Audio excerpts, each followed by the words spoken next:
it'll give you hyper-diarrhea. Hyper-burrito, hyper-burrito, hyper-burrito, give me hyper-diarrhea. Whoa, give me hyper-diarrhea. Whoa, give me hyper-diarrhea. Whoa, give me hyper-diarrhea. Can't believe hyper-burrito. Give me hyper-diarrhea.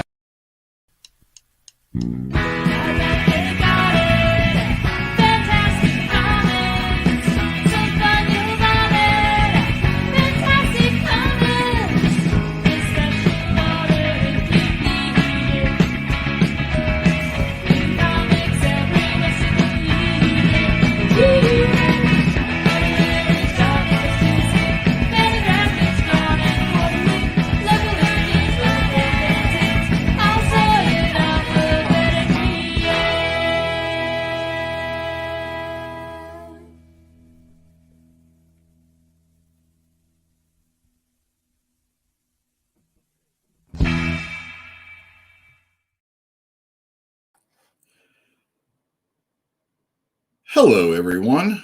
Welcome to another episode of Fantastic Comics Presents. This is our 70th consecutive episode every Tuesday at 8 o'clock or 11 o'clock on the East Coast. And then there's all those other time zones we don't really care about, right? Just joking. Just joking right off the bat.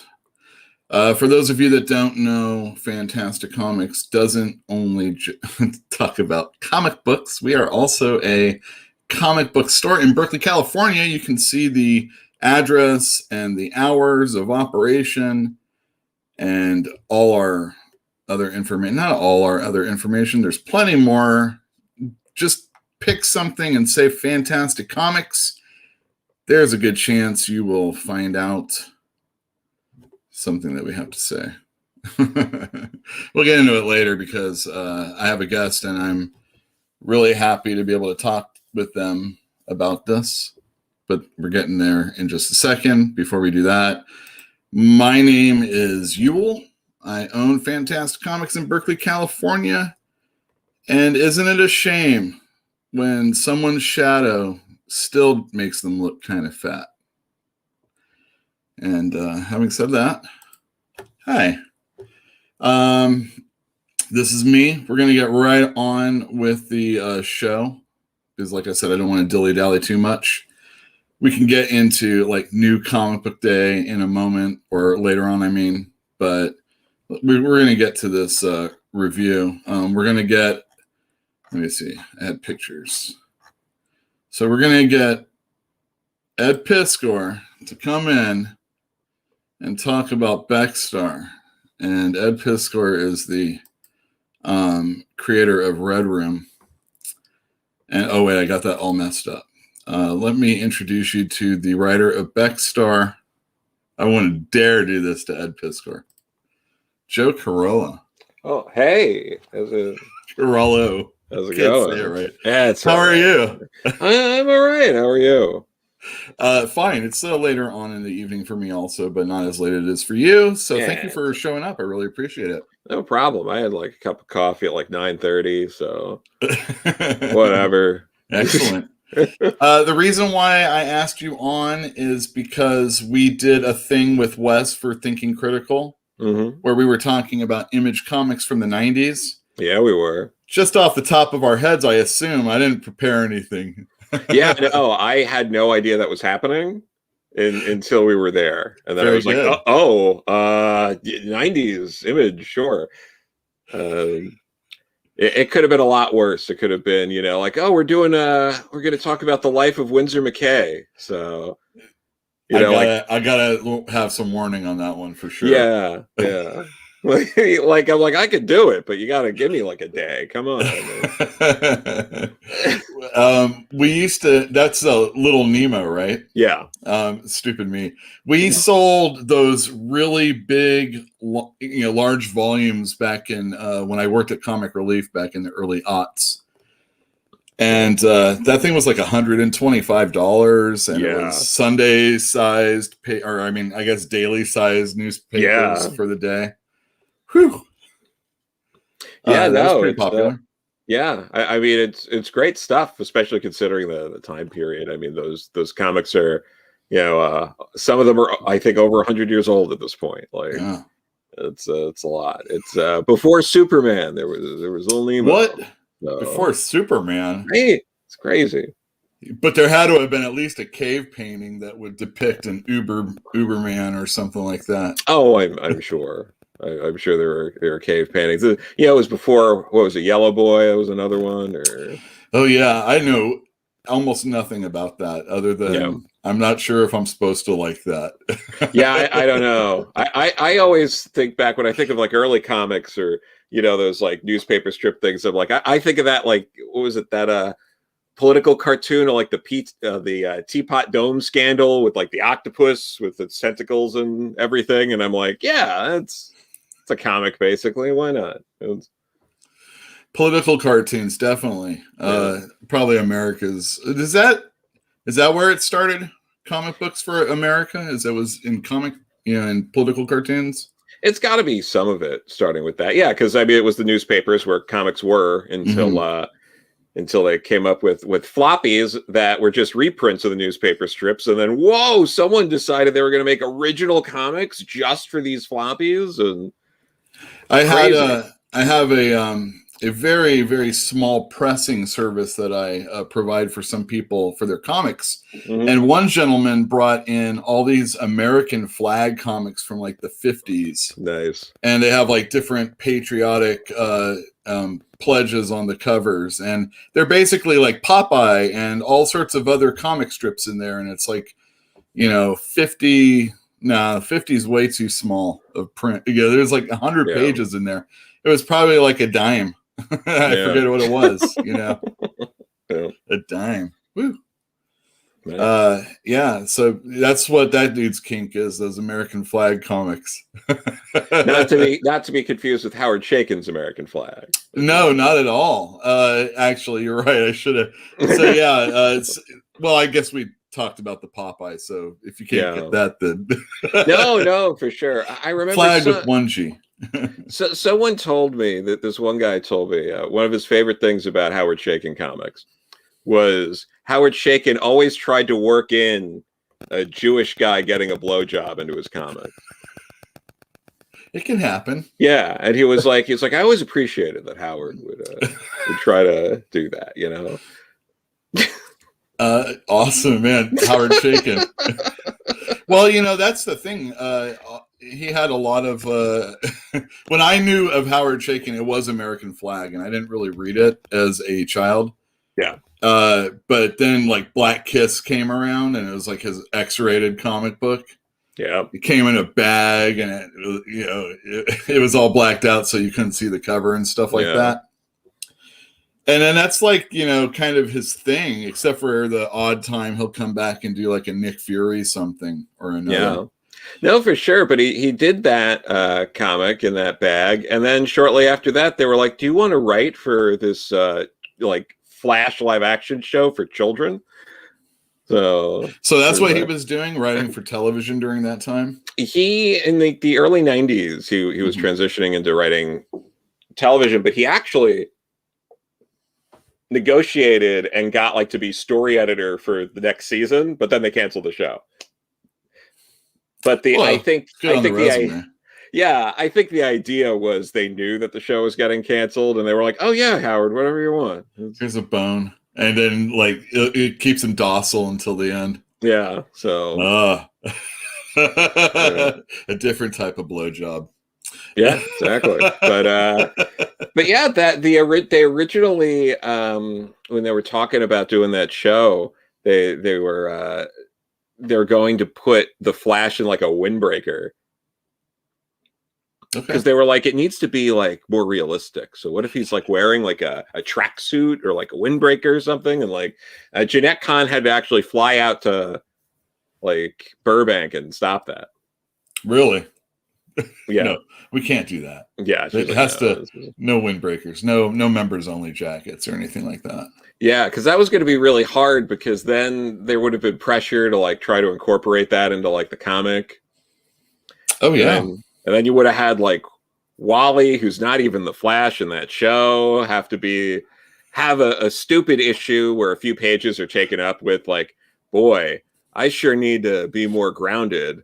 I gotta fit in with the people. I know, I'll wear a tracksuit. Like, Why not a cape then? I mean, you just or chains.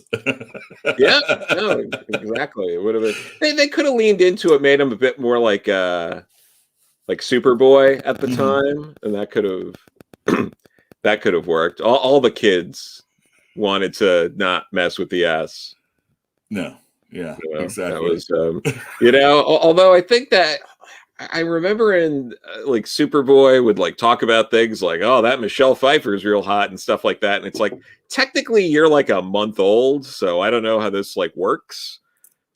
Are we talking about like that whole DC and how things like move and stuff like that? Yeah, but that was with the Superboy was the clone during Death of Superman.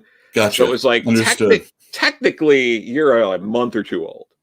I don't know how this works. Yeah, he was pretty hep, wasn't he? Wearing his like leather jacket and sunglasses, and was up with all the hip slang of the time for something that had just basically been born. I guess Project Cadmus knew what they were doing when they were cooking him. So oh yeah, no, you know, a month, it's a different type of month.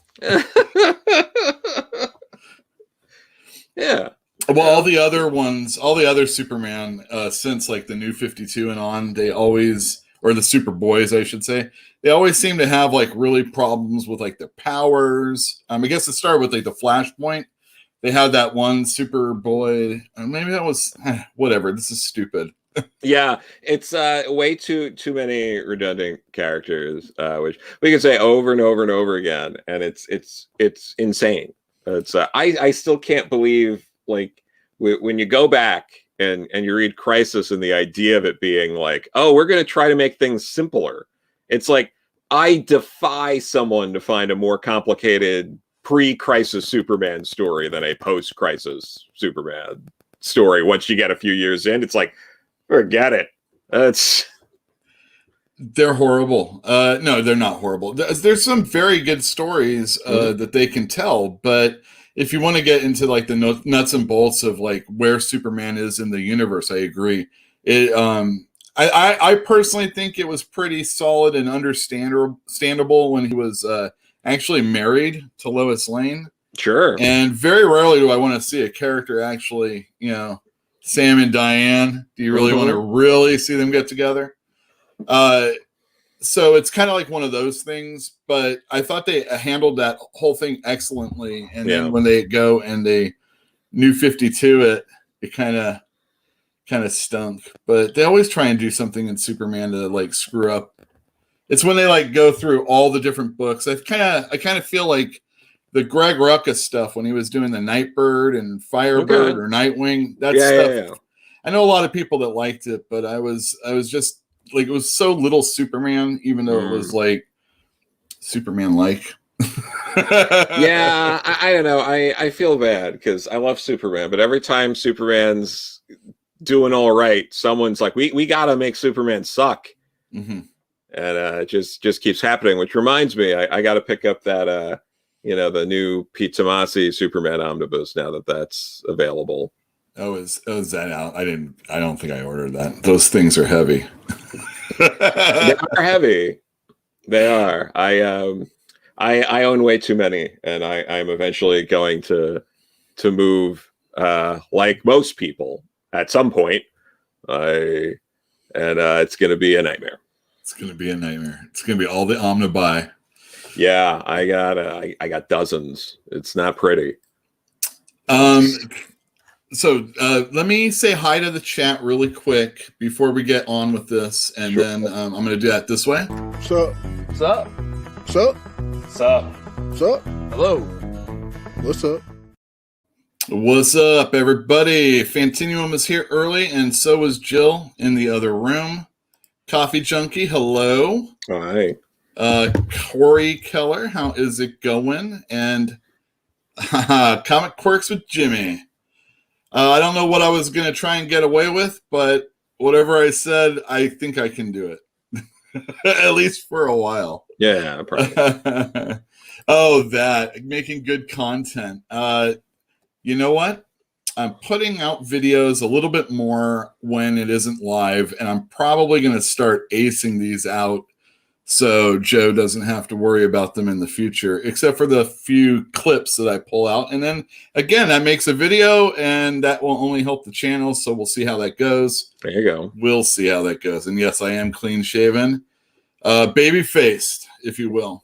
Craig Ryder. Or is it? Yeah, it's got to be Ryder. I know a Ryder, but it ain't you. I mean, I know you, but it ain't the one I'm thinking of. How's it going?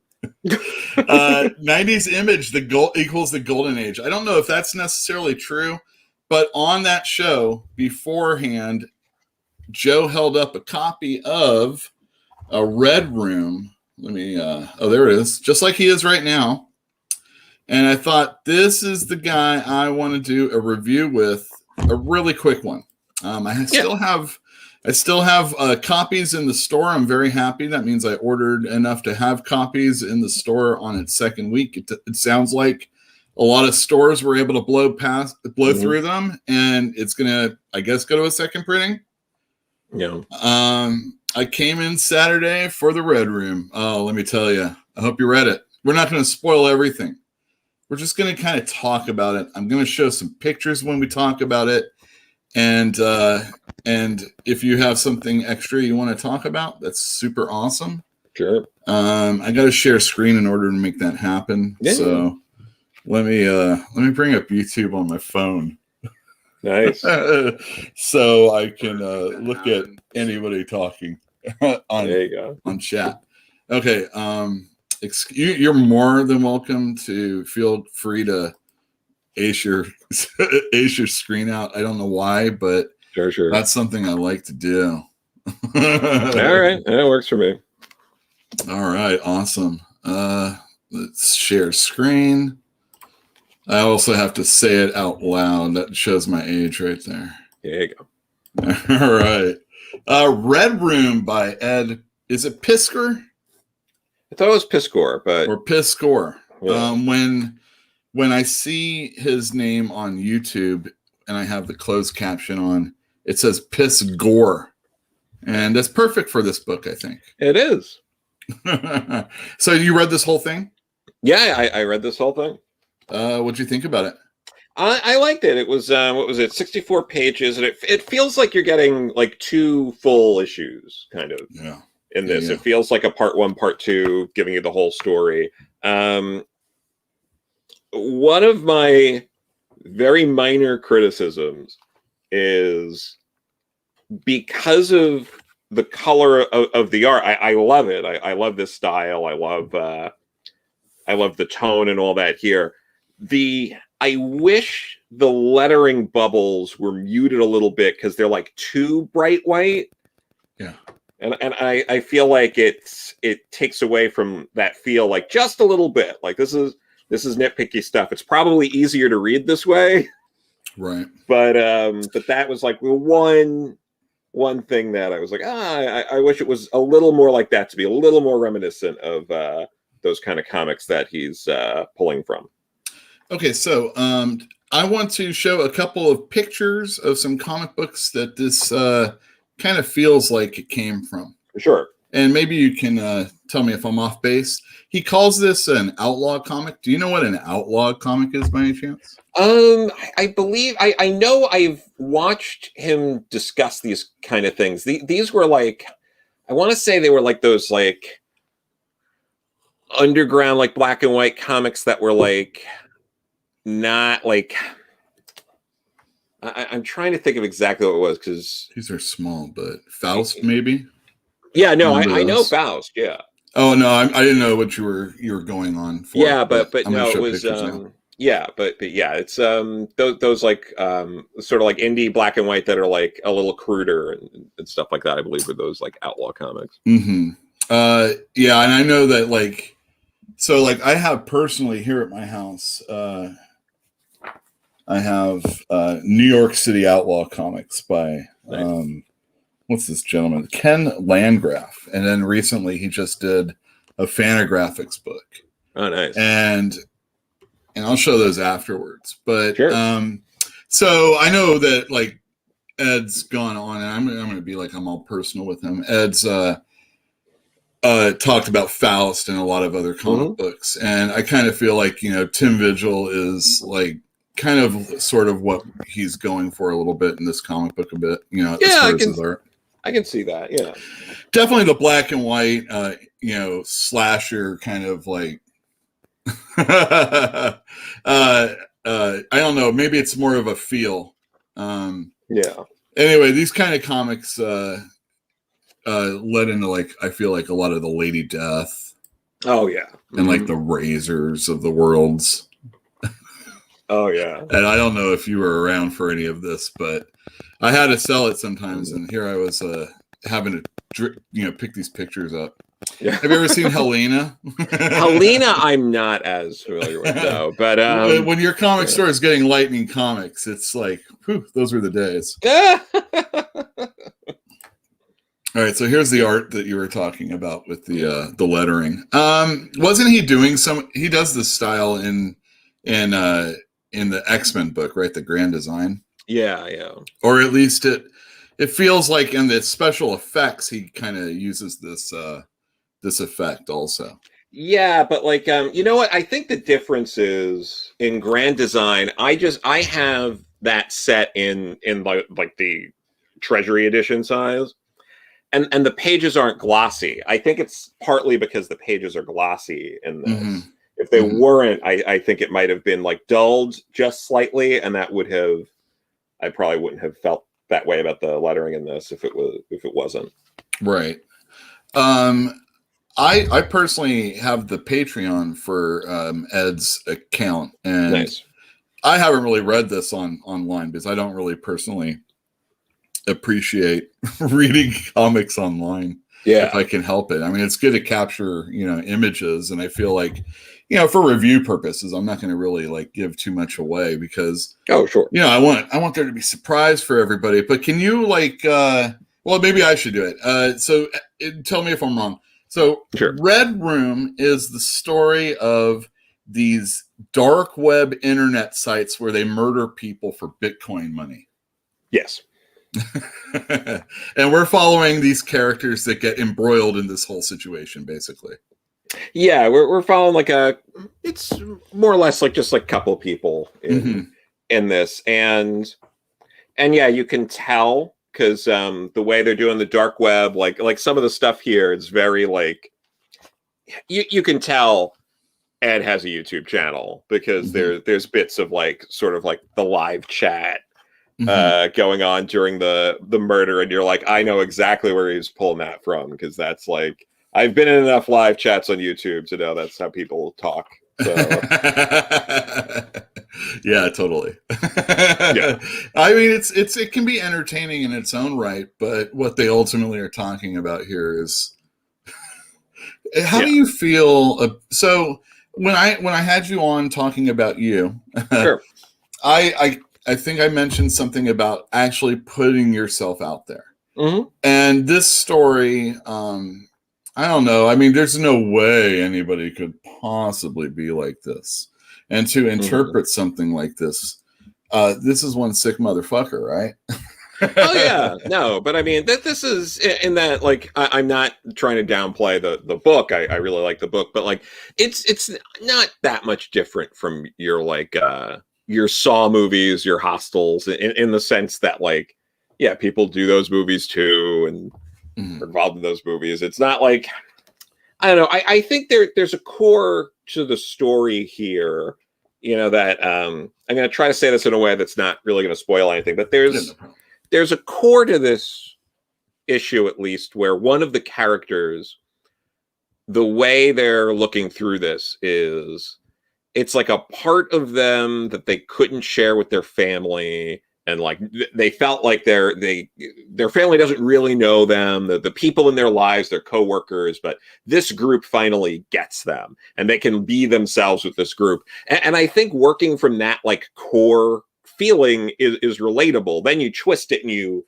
add all the blood and gore and craziness around it, but I think you anchor a story in something like that, and you can make it relatable. Mm-hmm. You know. Sure. And we're seeing people outside of the industry and people, the people that are working the industry also. Yeah.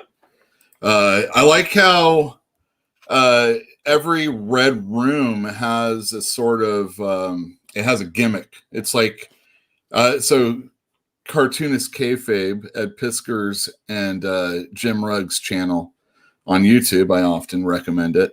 Mm-hmm.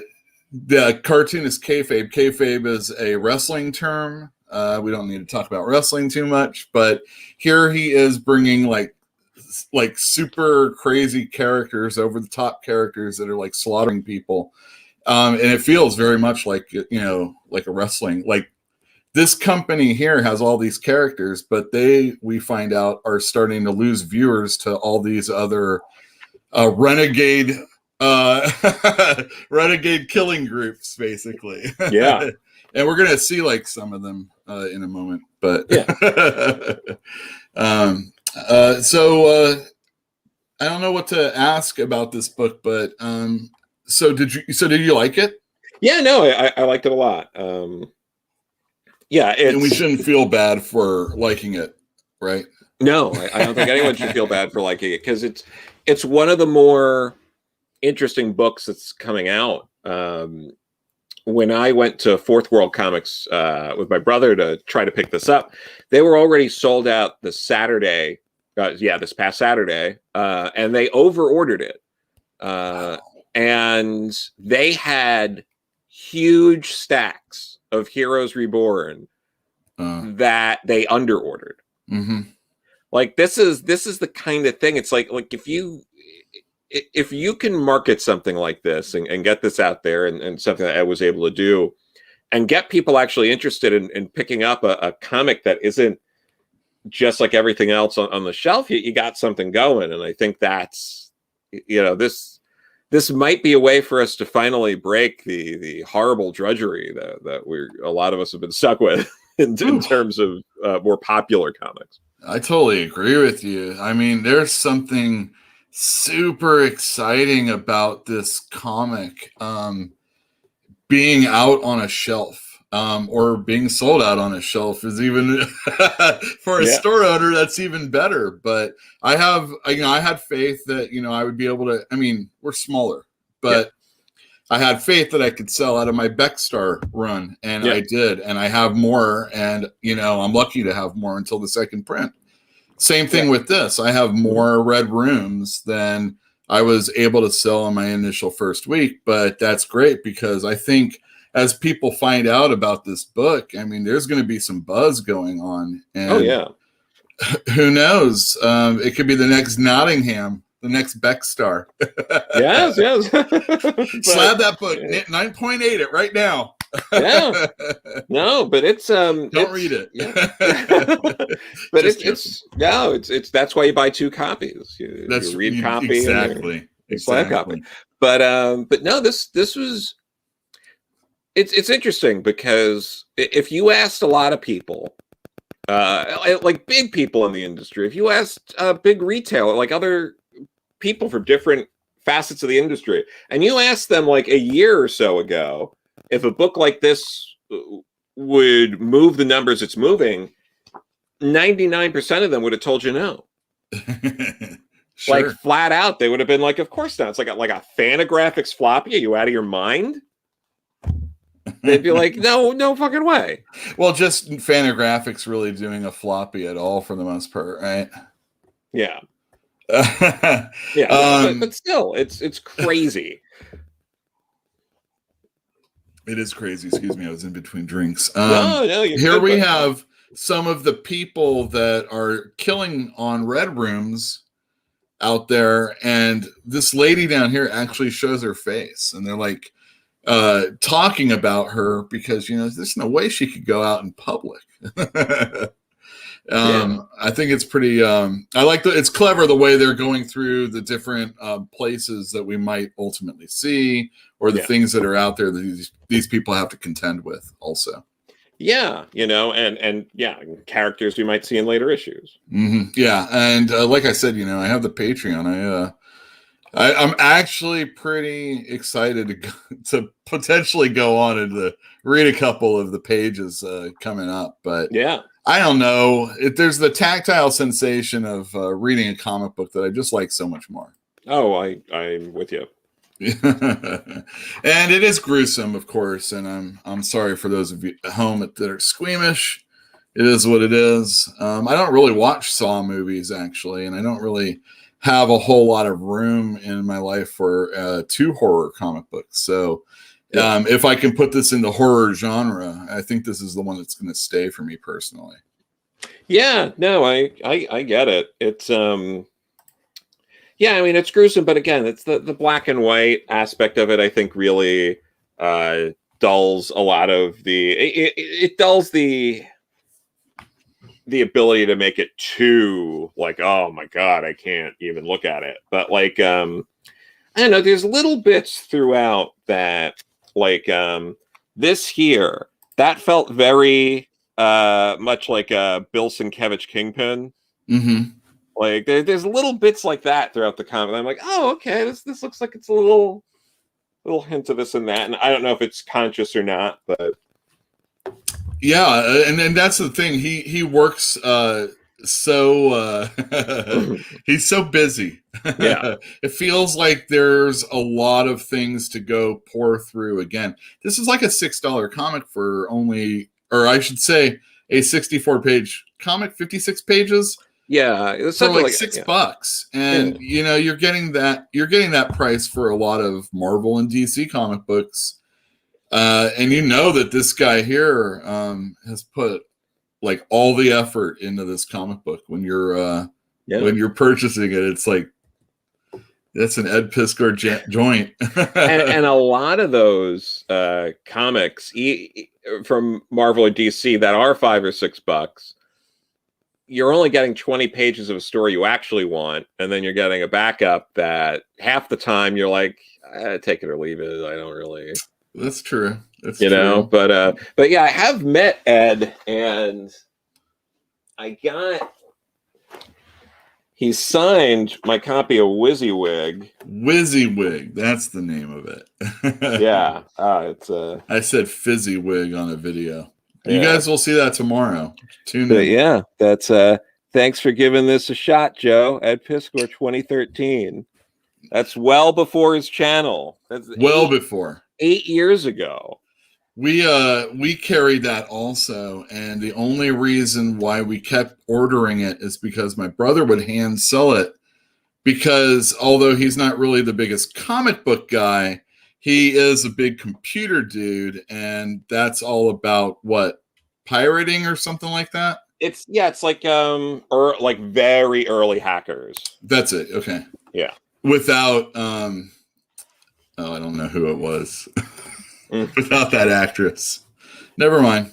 Yeah, without oh god, Halle Berry, was it? Wait, Halle Berry? Was she in Hackers? Was she in Hackers, or was it Angelina? I'm trying to think. Was it Angelina Jolie? Who was in it? I haven't seen Hackers recently. People can. I think it's Angelina Jolie. Yeah, I was like, who was it? I was like, that was the one. Okay, so you murdered that guy. How's it going? Hey, how's it going? Diablo Hashcraft, don't worry. I have a red room held aside for you. And Craig, I'll pull one aside for you. And Mr. Brain. Oh, this is what happens when the Reds don't have a chance. He slums it over here. I think they actually won today. So here's to you and the Reds. Way to go. You finally won one that didn't matter to me. Thanks a lot. Joe is thinking of Swordfish, Fantinuum says. That's what the Halle Berry, I'm assuming. Yeah, because I'm like, which movie was which? And yeah, no, that is what I was Fantinuum, like, he's the movie dude. But you thrill me with your insight on anything that is brought up. Can you do like thrash metal? You like tell a deep cut on a thrash metal band or anything like that? Thrash metal's a bit harder. My brother James is in more of a like I'm trying to think what kind of metal it is, because it's more like a hair metal band. But and then my brother Anthony's actually the drummer for Sheer Terror, which is an old school hardcore band from Staten Island, and yeah, they've been around for quite a while. I'll be check out their playing them album in the store tomorrow. Yeah, What's the name of the album? It's great stuff. The one of the more recent ones was it Standing Up for Falling Down, but they also I think it's Just Can't Hate Enough was one of their early albums, and that's got some great songs on it. But he got to play CBGB's before it closed. Really? He opened for the Gorilla Biscuits. I don't know who that is. Yeah, no, it's Gorilla Biscuits. Yeah. These are great names, though. I love it. Yeah, no, but no, it's good stuff. And Kevin Bacon's son is in a lot of those like circles, and because he's a musician and stuff. So like he's played some shows where like, yep, Kevin Bacon's just hanging out in the audience, and it's like after the show, like, yeah, good show, like it's like so nice. So I am only 3 steps, I guess, away from Kevin Bacon, my brother. So if you're ever stuck in 6 degrees of Kevin Bacon, and you know me, you can segue into that pretty quick. Possibly link it. I can link it. How can you link Teenie Howard to Kevin Bacon? Well, let me tell you. There you go. Teenie Howard is in the Mine Anthology, which was edited by Joe Corallo. Joe Corallo's brother knows Kevin Bacon. There you go. That's boom, just like that. Gone. That's easier than other people. Before I let you go, so was that what you got an award editing for? That was, yeah. It's, nice. Wrangling people's tough. Yeah, there were 150 something people in this. It was it's a little bit of a nightmare, it was an over 300 page anthology, and I'm like, oh, I'll just do this, and it's like, oh, this is stressful. So but then I did the Deadbeats musical horror anthology with Eric Palicki, and we did that over at A Wave Blue World, and the second volume of that is going on Kickstarter next week, and people can already start hitting the reminder button on that one. And we got some interesting people in that one. We're going to have stories from Ron Mars, Jamal Igle, Nancy Collins, Bill Lobes. Like it's really? Yeah. Right. Lila Sturgis. That's a lot of 90s nostalgia right there. Yeah. No, it's got it's a lot of new up and comers too. A couple of people have been published before, a couple of fairly fresh faces like Shea Grayson, who's been, and Regine Sawyer, who both done some like shorter things over at DC Comics, and we got Yana Harvey, who wrote Black Panther and the Crew. Oh yeah, so yeah. So I know there's the segment out there, but I sold it very well. Yeah, no, for sure. I got readers of Black Panther that are going to be. I feel like the John Ridley coming on to Black Panther to follow Coates is a perfect person for the people that were reading the Coates stuff. Yeah. And I think, and it might even be more solid because Ridley has more experience crafting a comic book story than Coates has. So yeah, I was actually thinking to myself, like, this actually might be what gets me like hopping back on to Black Panther. Yeah, that and a little artist consistency, kind of like your Beck Star. When is number 2 coming out? It's June 16th. So all right, I definitely have it coming in. Yeah, from Diamond. As long as Diamond's still around, I will be ordering Beck Star from them. Yeah, that sounds good. Yeah, and I still have number 1s for people out there. Everybody. Say thank you to Joe for showing up. I really appreciate it. Thank you for listening, folks. Yeah, this is just a little mild review of Red Room. So buy number 2 also, right? Yeah, definitely check it out. There's a lot of, especially this is great for anyone who's into those kind of like outlaw, like underground comics. If you're fans of people like Robert Crumb, Daniel Klaus, Durf, you'll find a lot of stuff in there inspired by that. I feel like with some of like the more gruesome body horror stuff and like the gruesome kind of people we see, there might be like a little bit of some manga influence in there. I saw a little bit of like Junji Ito at like some points with some of like the contorted bodies and whatnot. But yeah, there's a lot here. Ed's a big fan of comics, and you see that in this. I love supporting people that actually love comics, in a way that's not jaded. Like this is a very like he loves comics and he loves telling this kind of story, and despite it's odd that I'm saying this about this like very gruesome comic, how it's not cynical in a way. Like it's the topic is cynical without the like art, and it doesn't have that feeling of like this is a cynical whatever. I'm gonna cash in on my YouTube channel and make a few bucks. Oh no, not at all. Yeah. He's putting effort into this book 100%. Yeah. Just like he has on all his other books also. Lovingly. It's an ode to comic books all the way. It really is. I highly recommend this if people haven't read WYSIWYG. I loved WYSIWYG. Out of print. Okay, fine. Secondary, tertiary market there. Maybe on the dark web you can find that book. Yeah. You just use some Bitcoin in a dark web chat to That's get right. that. I thought you could only buy fingers, but obviously you can have them severed also. So yeah, there we go. But the X-Men Grand Design stuff's still in print in some format or another. We've got that. Yeah. Is Hip Hop Family Tree still in print? I think it is, and I got to get it back in. But it's one of those that it's kind of like a Christmas item. Yeah,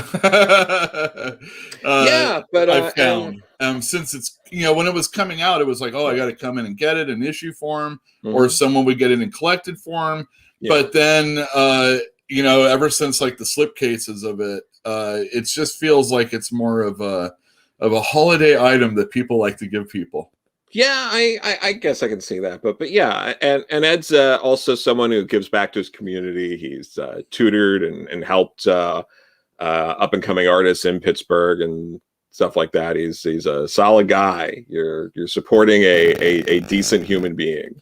So, well, hopefully I can use that clip right there to get him to review Beckstar next week. So we'll see. No, but really, he's great.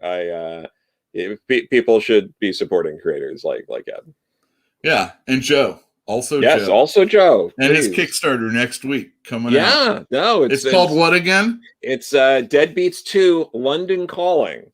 London Calling. Oh my goodness. Which is a little bit of there's this like little indie band, The Clash. I don't know if people heard of them, but The Clash, huh?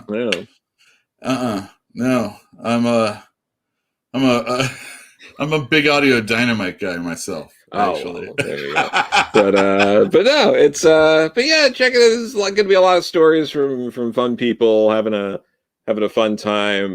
Music and people die. Records make people go crazy. All that shit. It's in there. It's fun. Awesome.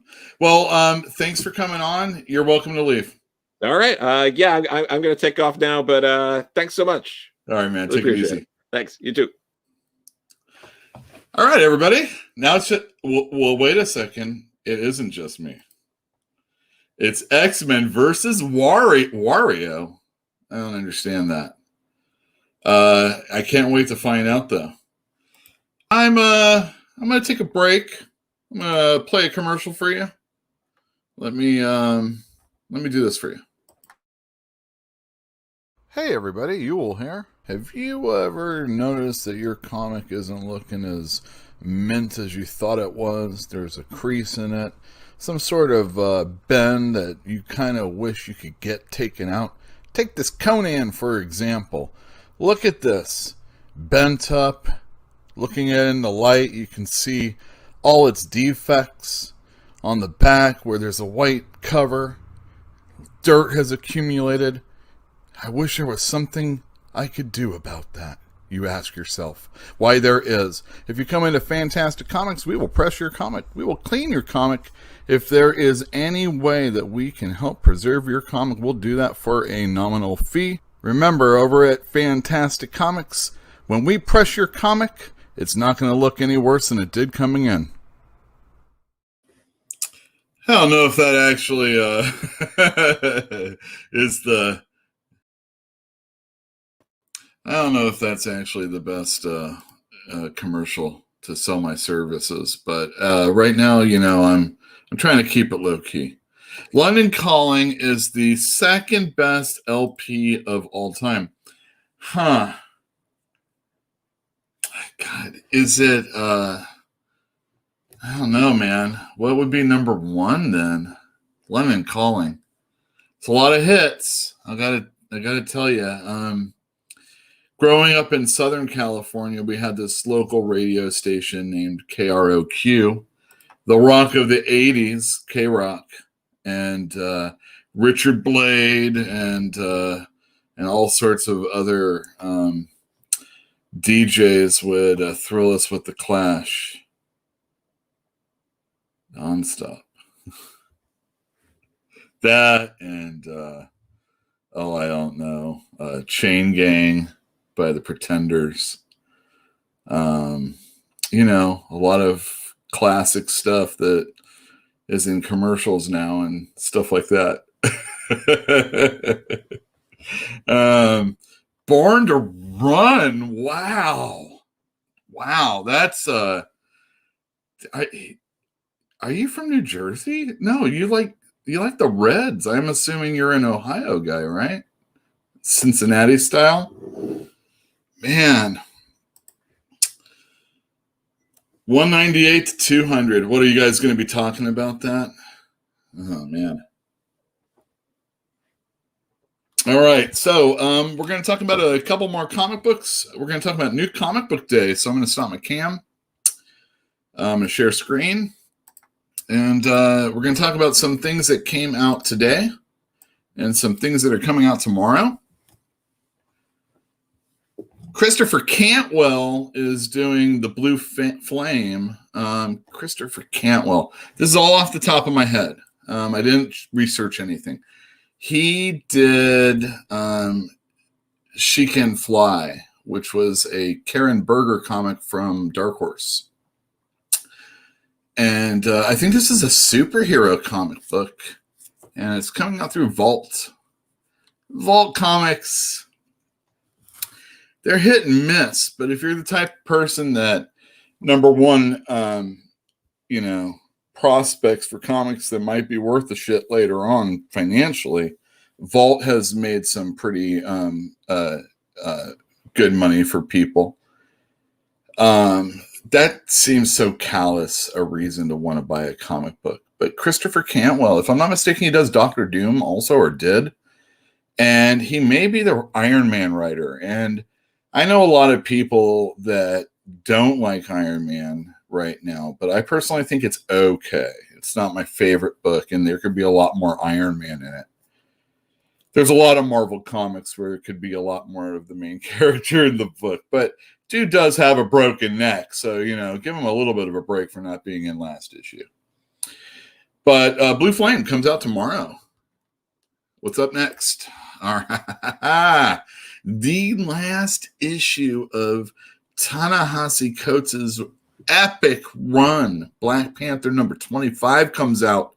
And it's not only going to have art by most of the series is art by Daniel Acuna, but it's going to have Brian Stelfreeze coming back.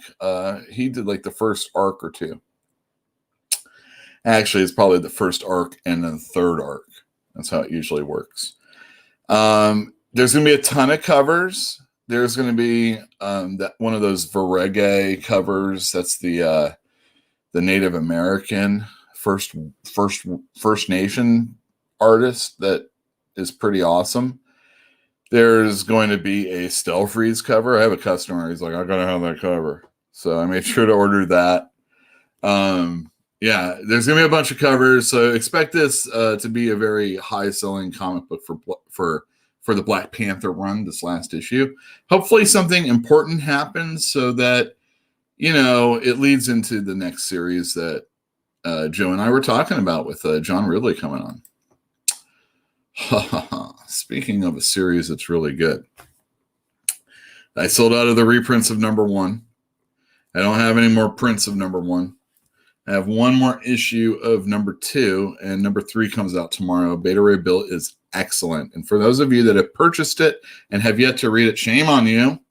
This is an amazing, thoughtful, and emotional comic that has plenty of slugfests and toxic masculinity. Oh, look, it's Beta Ray Bill trying to glue the Stormbreaker back together since Thor smashed it up in like the second issue of the Donny Cates run. This has been great. Daniel Warren Johnson is the artist and the writer. And man, I would hate to see him not illustrate his own stuff, but he is a very thoughtful writer also. It just seems to really get expressed when he's doing the illustrations, and I'd be sad to see him not do his own artwork. So I hope that's always the case, that he keeps doing it. At the same time, I would really like to see his take on some of the Marvel characters that are out there. And I always like when people that are a little outside the mainstream come on and do the mainstream characters. It just gives a new life and something different.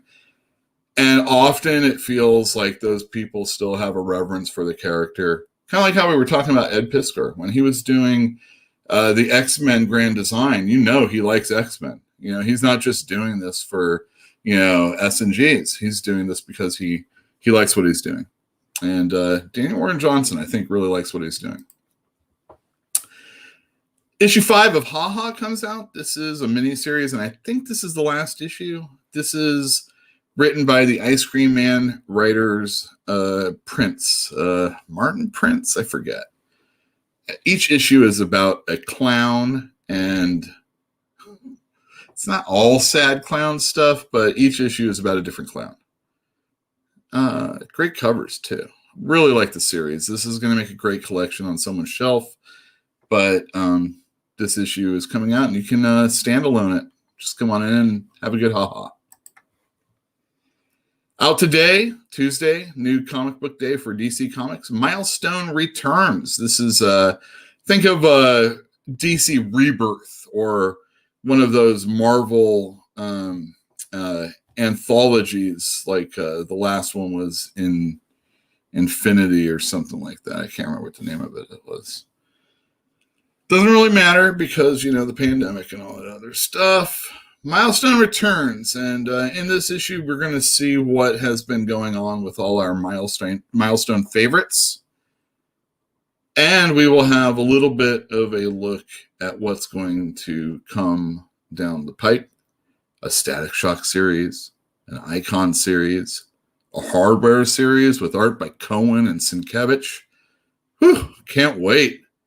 There's also going to be some people that, weren't there originally, but still, it should be pretty cool. Crisscross, too. Oh, no, that's a small picture of Mr. Miracle. It was good. Oh, that's an equally small girl. That's an equally small picture of Stargirl. I screwed up. This was pretty cool. Most importantly, there's a Justice Society teaser. All you old timers that like Jeff Johns, you're going to dig it. Oh, this sucks. All right, lastly, Zigzag. This is a Fantagraphics comic book, I do believe. It's just, something that's a little different than your Marvel, Image, DC. And I'm looking forward to it. I definitely ordered it for the store, so if you're interested, you can let me know in normal channels. So there you go. That's our new comic book day, and I should have taken that off this whole time. Hell. Let me see if there's anything else. So how's this X-Men doing? Oh, now it's Spider-Man. Excellent. We did the Blue Flame, the new comic book day, Red Room. All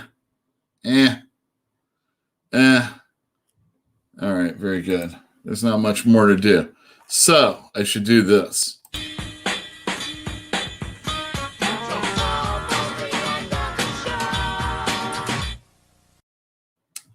I knew this was going to be a quick one. I just wanted to do the Red Room stuff, talk about some comic books. There was some really good stuff that came out last week. I really liked Wonder Girl. I think Yara Flor is a really good character.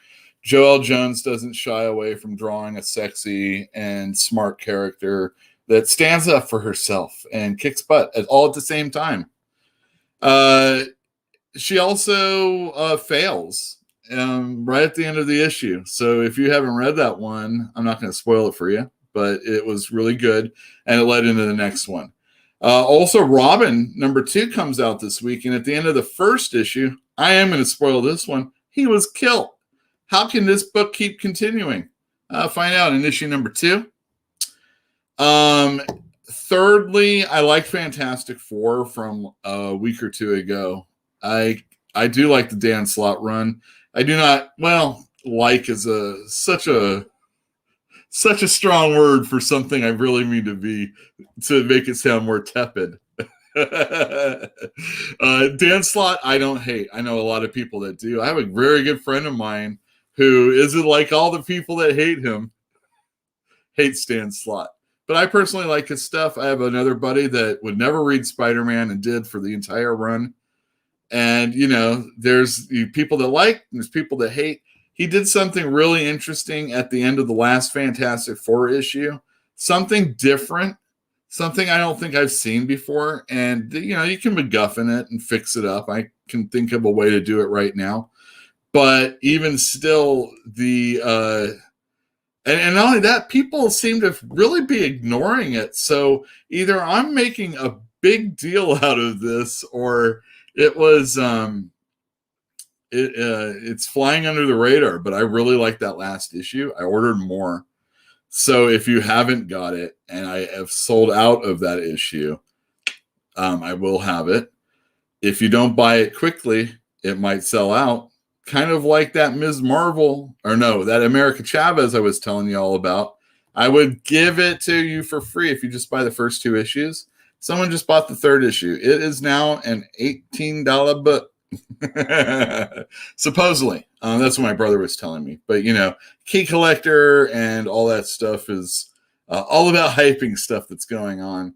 But check America Chavez #3. I've been hyping that series and think it's pretty good. Stick around for second prints, or wait around to pay for more. Pay more for it. Let's see. How thick is the DC stack? Let me see. There was a Batman black and white, so there's 3 covers, and I don't think there's any incentive covers, so you should be okay. There's not that much, although other history of the DCU did come out, so those are a little bit bigger. This comic will make me rich. All comics will make you rich, at least spiritually. That's the only thing I offer you at the Church of Comics, or what I like to call Fantastic Four, or Fantastic Comics for legal purposes. I will cut that so it sounds better later. I also want to let everybody know that we have a Patreon page. For as little as $1, you can join our Patreon page, which will unlock our only interview. And let me tell you, one of the people that is on Comics by Perch's channel, if you go there and watch one of the interviews that's on this week, I interviewed this person earlier this year, and no overlap as far as I can see. No Yule, that's for sure. So no overlap in that way. So like I said, go to our Patreon, and it's Fantastic Comics. Everything's Fantastic Comics. You got your Instagram, you got your Facebook, you got your Twitter. And then you got our Shopify store, fantasticcomics.com. So thank you, everybody, for joining us this evening.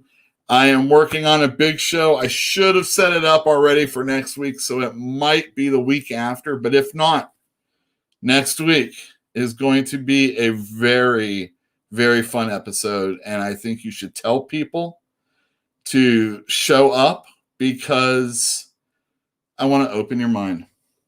Thank you very much, and we'll see you next week. Bye.